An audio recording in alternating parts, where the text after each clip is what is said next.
Hey guys, so I am making this video for all you guys out there who are in a situation where your cars are not starting. My I had an issue with my truck the other day, and it wasn't starting at all. And I did find out what the answer was, and I did get it to start. Everything was, everything's working fine now. But let me tell you guys what happened with with that. So basically, I was parked at a Home Depot and went to get some stuff. Came back out, tried to start the car, tried to start it, and nothing happened. Nothing happened. Like got in, and everything else worked. The dash, everything else worked. I just got this truck a couple months ago, but and it drove fine. Everything worked fine, except could not get it to crank this time around. But once I got in, everything, all the chimes were good, or all the everything worked,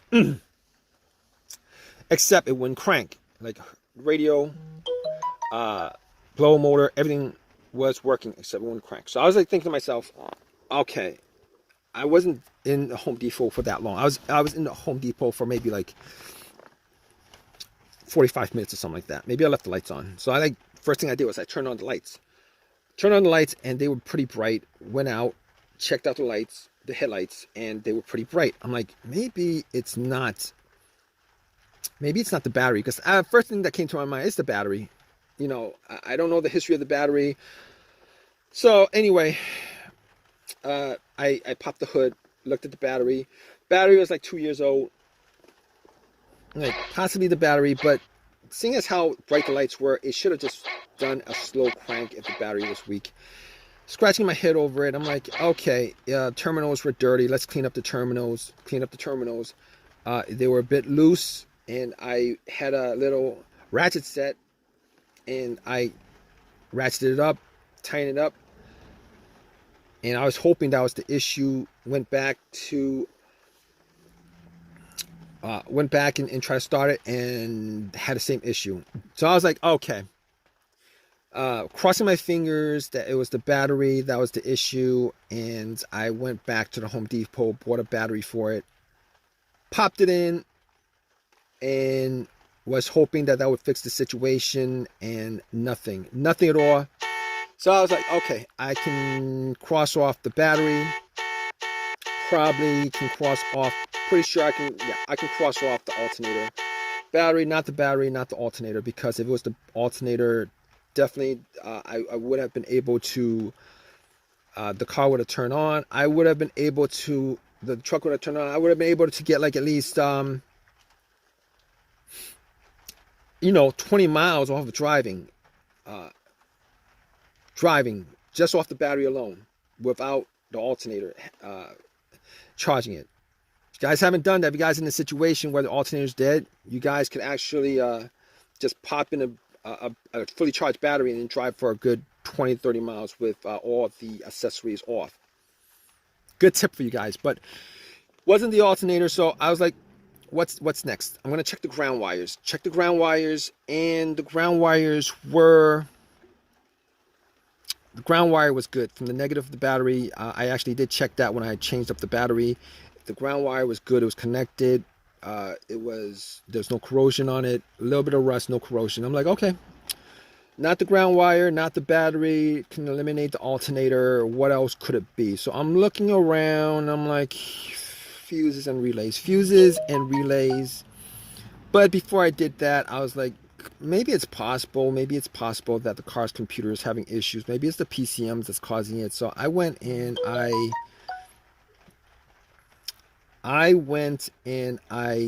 got I had an OBD2 that I used when I bought the car that I got from Walmart for $19. And basically what I did was I know that the OBD2 is not going to pick up a no start issue for the most part. It's, you know, especially a $19 OBD2. But I plugged it in just to make sure that the battery's connected to the car. And guess what? The computer was connected to the car. And guess what? The computer was connected to the car. It did a readout. There was no codes. Nothing that would cause the situation that it could pick up. That it could pick up. Everything was good. Okay, so I can rule out the car's computer not connecting to the car. Fine, can rule that out. At that point I was thinking, okay, I got a couple of easy fixes left with this. A couple easy fixes I have left with this. One of those easy fixes would be a fuse or relay. And I was crossing my fingers that it may be a relay. But thinking about it, I thought about it, I was like, okay, every time I try to start, and I did try to start at least 20 times, it would make a click. It would keep on making like one click on each try. And one click on each try, pretty sure that that's coming from the relay, all right? Because if I had heard no click at all, I would know that maybe the relay was having issues, because the relay, that click is just the relay initiating from the battery to the battery initiating contact to the starter, battery to relay to the starter. Anyway, at that point, I was able to rule out the relay. Thinking more about it, I was like, maybe it's one of the fuses. Maybe it's the fuse to the starter. And I was thinking all these situations that I had previously, and before I got this truck, I actually did have an Acura, and one of those situations that occurred to me occurred when I had that Acura was a no start, no crank situation, and it was no crank, no start situation in with that car because I had no power to the car, and figured out that it was the main fuse that was blown. Pretty much connected two screwdrivers, two metal ends of the screwdrivers to where the fuse terminals were, and the car powered on and started up. Unfortunately, it was not an easy fix for this, for this, because I was getting power. I was getting power for everything except it won't crank. The engine won't crank. So I was like, okay, let's cross that off the list. The other fuse issue that I had was with I believe it was either the fuse to the car's PCM or a fuse to the fuel pump. It would crank, but it would not turn over. Everything else worked. It would crank, but it would not turn over. And changed that up, and I believe it was the fuel pump fuse. Changed the fuse. It started right up. Which unfortunately is not the situation in this case, because this is a no crank, no start issue. It will not crank at all. So at that point, I pretty much crossed off pretty much everything that could possibly be the issue except for the starter. Now, here's this issue. Here's my problem with this issue, particularly with the starter. Well, not exactly a problem, but the guy who sold me the car told me that the starter was changed up like, a year and a half ago. He's selling the car with a starter that's practically brand new, only put on a couple thousand, like 5,000, 7,000 miles on the car since he swapped out the starter.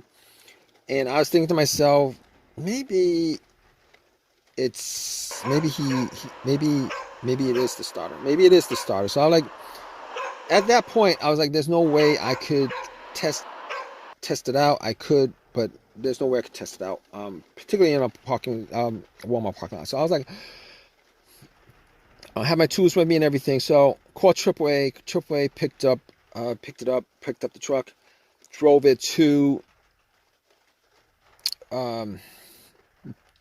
it home, and then I doubled up on all the things that I mentioned in this video: the fuses, the relays, the grounds, the battery. Double check, charged up the battery 200%. Everything was checked out. I did a bump test on the on the relay sockets with a pin. The starter did not start up. I was like, okay, pretty sure it's a starter. And at that point, I was like, at least 99% sure it's a starter. Took everything, went to the starter, took a cable from the positive line, hooked it directly to the terminal on the solenoid, did not bump at all. Knew about close to 100% that it was a starter. Took the starter off, went to AutoZone, had them do a test on it, and the starter was the problem. Anyway, at that point, I was like, okay, let's got a rebuilt one for about $150 after the core was given to them, $150, $160, whatever it was. Popped the starter in, and you know what? I was hoping that it was the starter. Popped the starter in, turn it on, and it turned on. It turned on, and I was glad that it was a starter. I mean, it was. I was disappointed that the starter was the problem after being told that it was replaced, but things happen.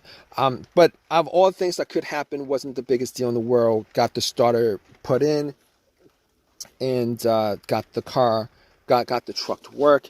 I'm all good with it.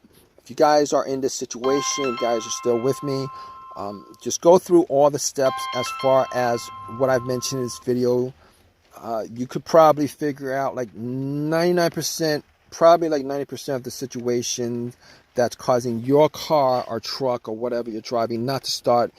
It's probably because it was probably caused by one of those things that I mentioned. All right, it's probably caused by one of the things that I mentioned. But if I've helped you guys out, please give me a thumbs up. Please subscribe. If you guys have a comment, particularly with your situation, please leave a comment in the comments section. Hope this has helped you guys out. Hope you guys, hope the cause of your problem is probably one of those easy fixes that I mentioned: a fuse, a relay, maybe the battery, negative ground wire. Even the alternator is probably easier to replace. But anyway, regardless of that, take care, guys.